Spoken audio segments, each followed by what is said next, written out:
అరచేత గోరింట ఇంత చక్కని చుక్కకి ఇంకెవరో మొగుడంట రామ చక్కని సీతకి.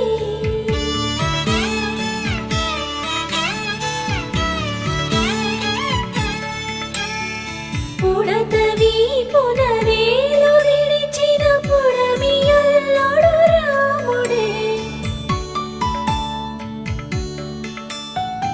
ఎడమ చేతను శివుని విల్లును ఎత్తిన రాముడే, ఎత్తగల